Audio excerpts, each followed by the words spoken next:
Perubahan kurikulum. Assalamualaikum warahmatullahi wabarakatuh. Kali ini kita akan membahas tentang perubahan kurikulum. Kita akan membahas tentang perubahan kurikulum. Perubahan kurikulum terdiri dari dua kata, perubahan dan kurikulum.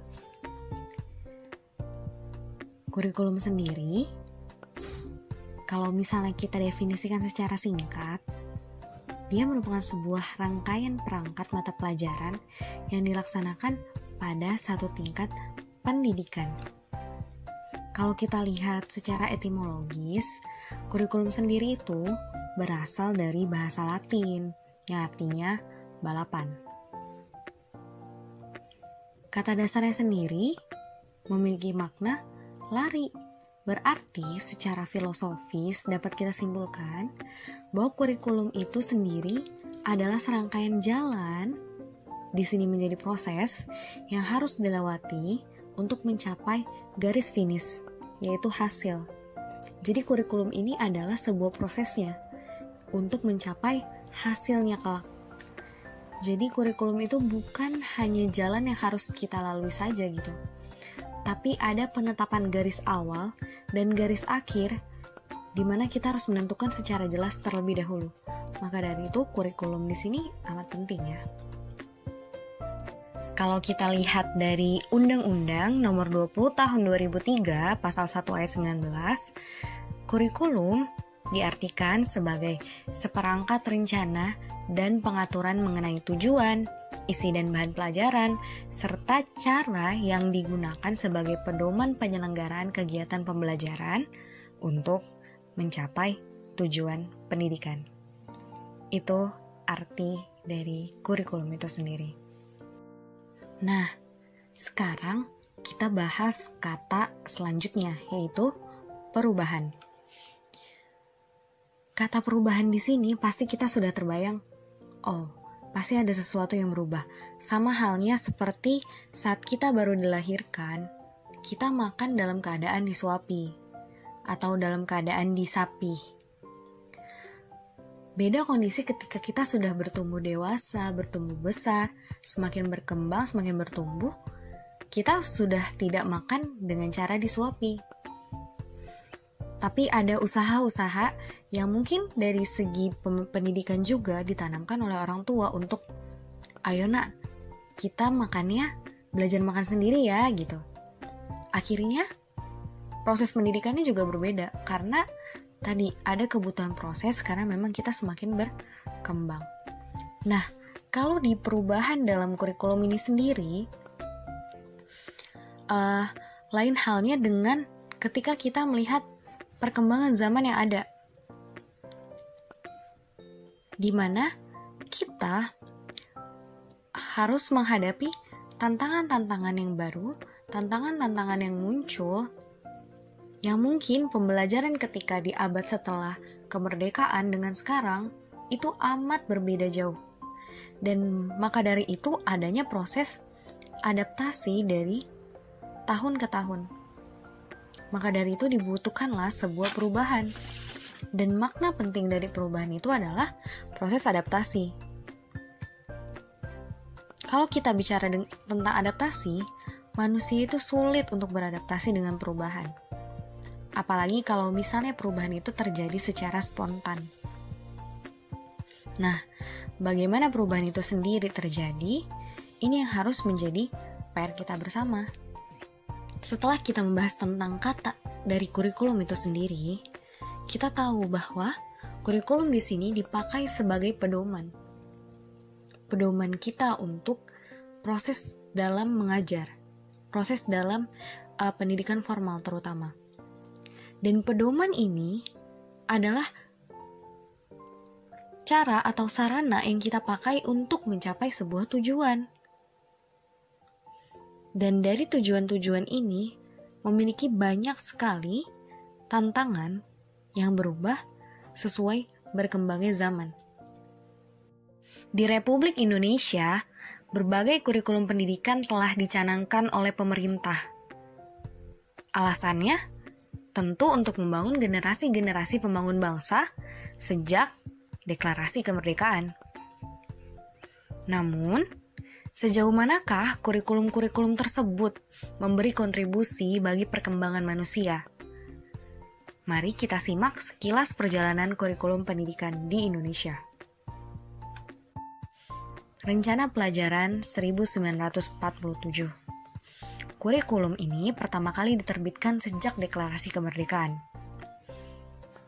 Kurikulum ini berfokus pada pengimplementasian nilai-nilai Pancasila sebagai ideologi bangsa.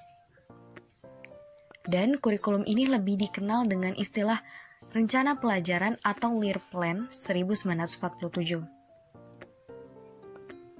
Kurikulum ini masih meneruskan konsep di era kolonial Belanda dan pendudukan Jepang.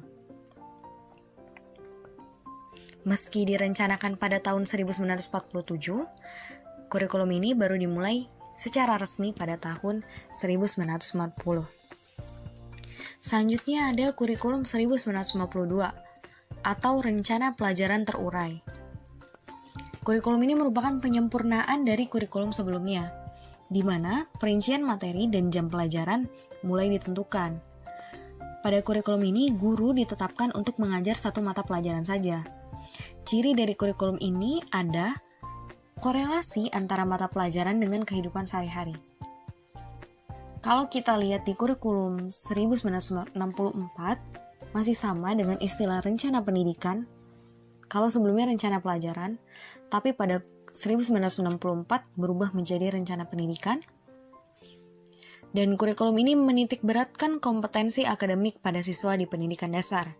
Dan kurikulum ini juga dikenal dengan program yang bernama Pancawardhana, yang merupakan pengembangan 5 aspek, yaitu moral, kecerdasan emosional, kecerdasan artistik, keprigelan atau keterampilan, dan jasmania.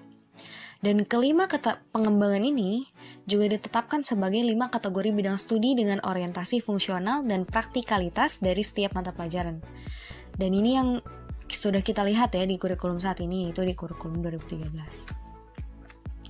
Setelah itu ada kurikulum 1968. Kurikulum ini sangat kental dengan muatan politis, karena era diterbitkannya itu juga pada saat era-era produk Orde Lama pada pemerintahan saat itu. Dan kurikulum ini juga menggantikan program Pancawardhana menjadi program yang berorientasi pada Pancasila dan Undang-Undang Dasar 1945.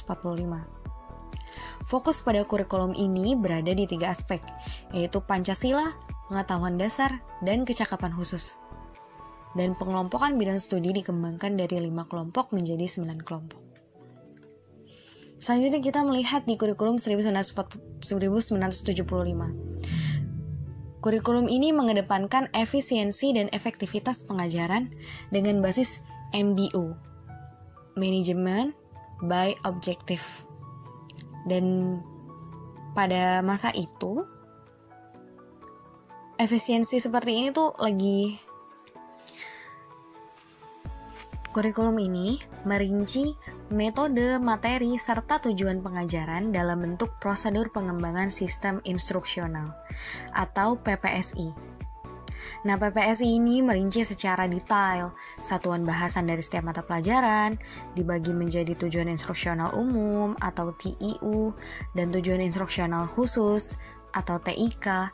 Di kurikulum ini, energi dan waktu para tenaga pengajar mulai tersita oleh pemenuhan kebutuhan administratif yang detail. Dan pada tahun 1984, kurikulum sebelumnya disempurnakan dan mengusung model baru lagi, yaitu cara belajar siswa aktif yang pernah kita dengar mungkin dengan istilah CBSA. Nah, CBSA ini menuntut keaktifan siswa sebagai pembelajar. Jadi siswa diperlakukan sebagai subjek belajar nih, sehingga porsi pengajaran satu arah oleh guru dikurangi secara signifikan. Meskipun nampak ideal di atas kertas, bahkan sukses diterapkan di beberapa sekolah, kenyataannya banyak sekolah pada saat itu yang belum memiliki kesiapan untuk melaksanakan model CBSA itu sendiri. Pada kurikulum 1994, plus suplemen kurikulum 1999, mulai terjadi perubahan lagi, yaitu adanya muatan nasional, yaitu kelompok mata pelajaran wajib yang diajarkan di seluruh Indonesia. Sedangkan ada juga muatan lokal, yaitu kelompok mata pelajaran spesifik yang diajarkan di tingkat regional. Nah, kurikulum ini memiliki mata pelajaran dan jam belajar yang terlalu banyak, sehingga sangat padat. Dan kurikulum ini juga mengubah sistem pembagian waktu pembelajaran dari sistem semester per 6 bulan ke sistem catur wulan, yaitu per 4 bulan. Dan pada tahun 1999, kurikulum ini mendapatkan revisi dalam bentuk suplemen atau penambahan. Dan suplemen yang dijalankan ini hanya sebatas penyesuaian dari masa transisi reformasi politik yang terjadi di 1998. Dan selanjutnya ada kurikulum 2004, kurikulum berbasis kompetensi. Kurikulum ini sendiri menitik beratkan pada ketercapaian kompetensi siswa, baik secara individual maupun klasikal. Pada kurikulum ini, sumber pembelajaran bukan hanya berasal dari guru dan buku, tapi juga dari sumber belajar lain yang relevan. Dan sistem pembagian waktu pada kurikulum ini kembali lagi ke sistem semester. Kayak gitu. Jadi catur wulan hanya berlaku di kurikulum sebelum 2004, yaitu kurikulum 1994 plus suplemen 1999. Dan selanjutnya ada KTSP atau kurikulum tingkat satuan pendidikan. KTSP ini sendiri merupakan penyempurnaan dari kurikulum 2004. Dan yang paling menonjol dari KTSP adalah adanya desentralisasi pendidikan, di mana sebelumnya itu silabus pendidikan sama rata di Indonesia. Tapi pada kurikulum ini, sekolah bisa melakukan penyesuaian terhadap silabusnya sendiri. Dan penyesuaian yang dilakukan di tingkat regional atau lokal harus tetap mengacu pada sebuah standar nasional yang dinamakan Standar Nasional Pendidikan. Dan yang paling baru dan yang amat hangat saat ini adalah kurikulum 2013 dan kurikulum 2013 revisi.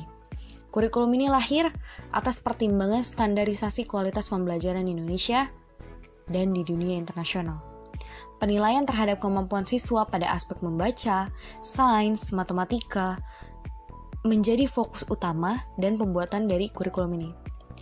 Acuan terhadap standar-standar tersebut mulai disesuaikan dengan standar-standar internasional seperti PISA, Program for International Student Assessment, dan TIMSS, France in International Mathematics and Science Study. Kalau kita ingat pada tahun 2016, Indonesia itu ada di urutan 62 pada survei PISA. Dan itu yang negara yang dilakukan survei sekitar 78 negara dan Indonesia berada di peringkat 62. Cukup miris, dan adanya kurikulum 2013 ini mungkin adalah salah satu bentuk dari kesadaran tadi dunia internasional.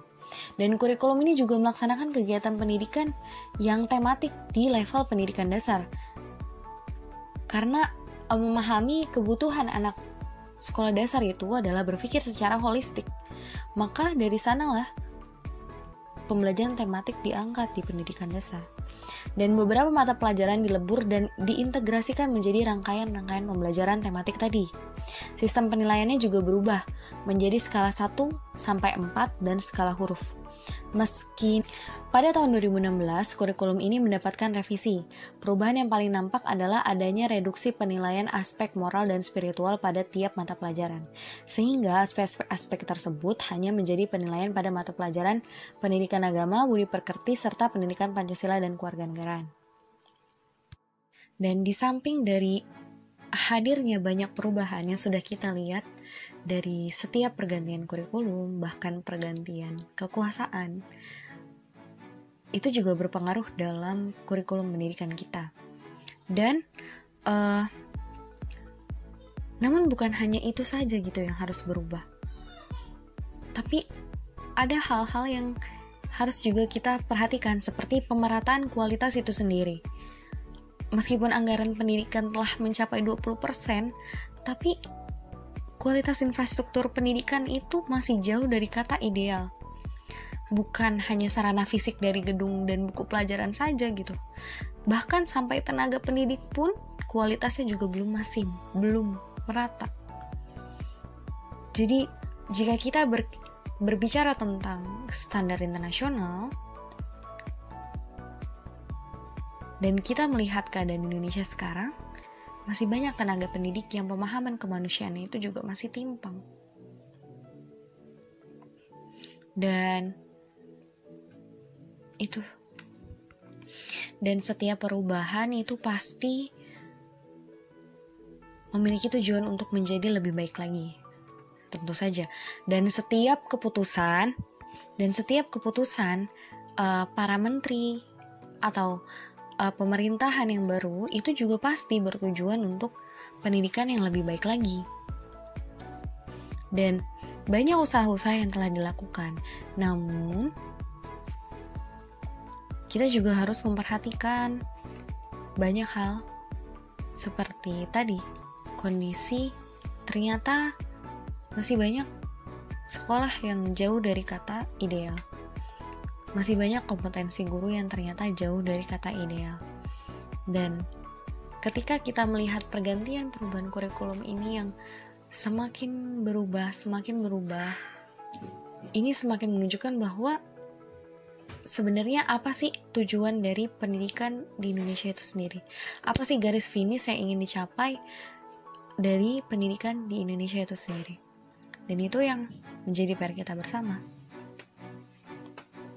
Itu saja pembahasan kita kali ini. Semoga Indonesia ke depannya bisa lebih baik lagi dalam dunia pendidikan, khususnya pengembangan kurikulum. Saran dan kritik dari teman-teman semua amat sangat membantu untuk proses belajar kita semua. Terima kasih telah mendengarkan dan telah menonton video saya kali ini. Wassalamualaikum warahmatullahi wabarakatuh.